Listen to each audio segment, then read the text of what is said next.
3, 5, 2, 8. And we did it. Okay.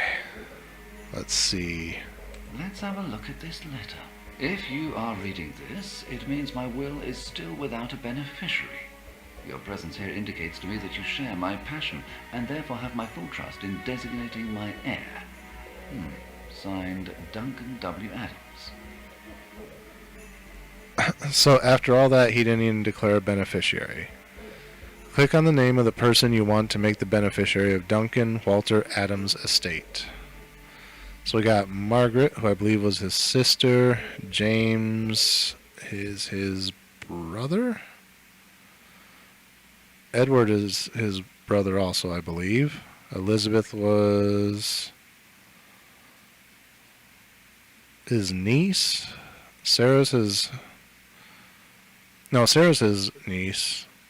Oh, I can give it to myself, really? Let's see.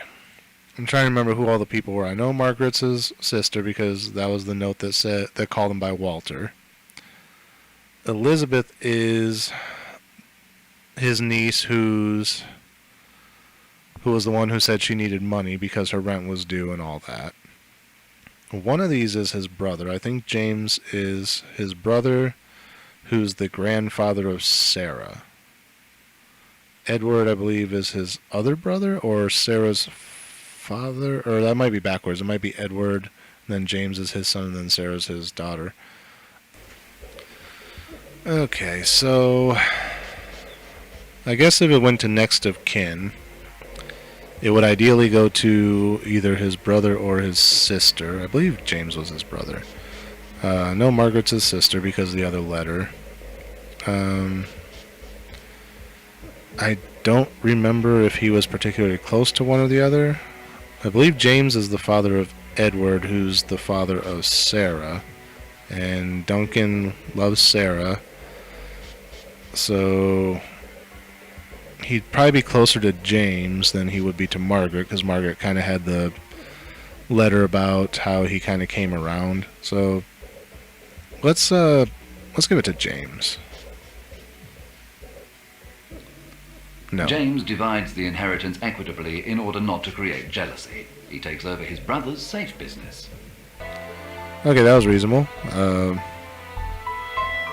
He split it up amongst the family and took over the business.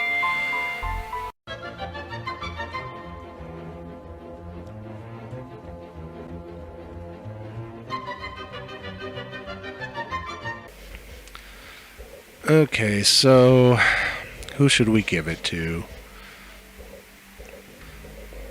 It seems like towards the end, according to that last letter that we retrieved, he seemed to have made peace with his sister, or she made peace with him at least, so perhaps had he had more time before he passed, he might have named her beneficiary. So I know he's close to these other members of his family, but the reconciliation with his sister might have been something important, so let's give it to her. Do you want to print the will? No. True to form, Margaret keeps careful watch over the money. It lies resting at the bottom of a bank vault. Okay. Yeah, I really didn't remember much about Margaret from all the little letters that were scattered around, but apparently she just put it all in the bank and let it sit. Which means probably when she passes, it'll have collected some interest, be worth probably double or so. And, yeah. Who knows? Maybe it'll get divided amongst whoever's left when she passes.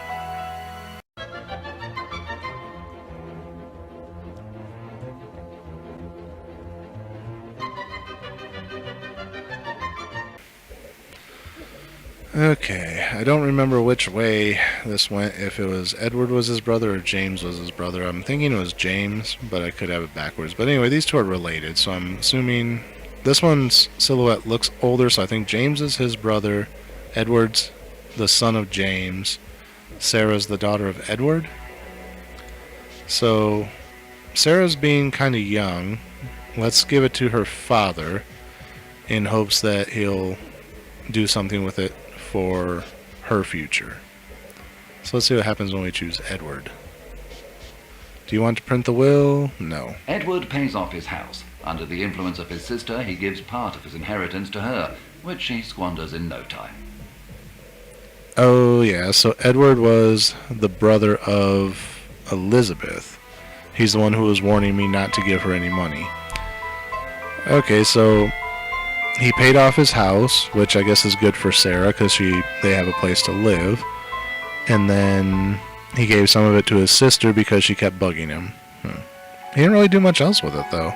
So what do you do, just sit on the rest of it?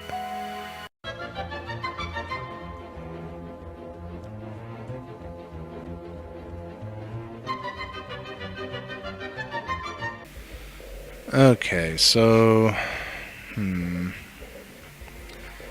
Yeah, even though everyone warned me that she's greedy, Elizabeth seems to need the money really badly, so... Let's hope she's going to do the right thing with it. Let's give it to Elizabeth.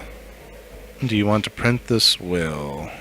No. Elizabeth squanders the money in a matter of months through extravagant living. Once the money is gone, she goes back to her normal life, more frustrated than ever. And she didn't spend it wisely. Of course, she just frugalously spent it, whatever I'm trying to say, and ended up right back where she started. Guess that was the bad ending.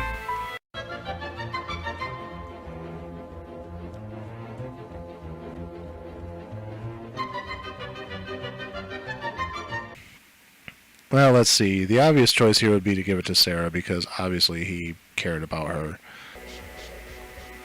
Do you want to print this will? Like, legitimately print it out? No. Sarah erects a majestic tomb for her great-uncle on which she regularly places flowers. She gives a part of her inheritance to each member of her family. Having completed her studies with highest honors, she takes charge of her beloved great-uncle's business. Oh, that was nice. So everyone ended up getting a little portion of it. She erected a memorial, graduated with honors, and took over my business. Or the uncle's business.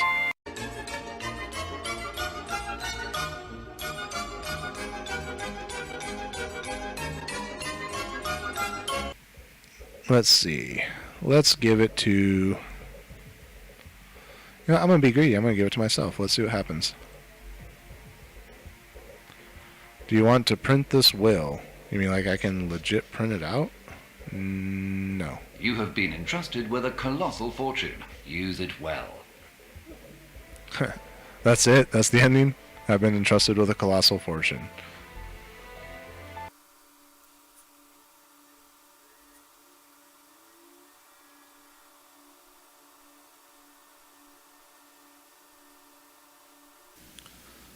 Okay guys, so there you have it. That is the end of SafeCracker. Overall, it's a pretty good puzzle game. A little tedious with some of the stuff, you know, constantly having to go back over things 1,000 times. But I enjoyed it. I hope you guys all enjoyed it too. Hopefully may this helped you guys get past some of the things maybe you were stuck on. And of course we explored all the endings, not just one. So that is it for this episode, or this long episodic episode of a game.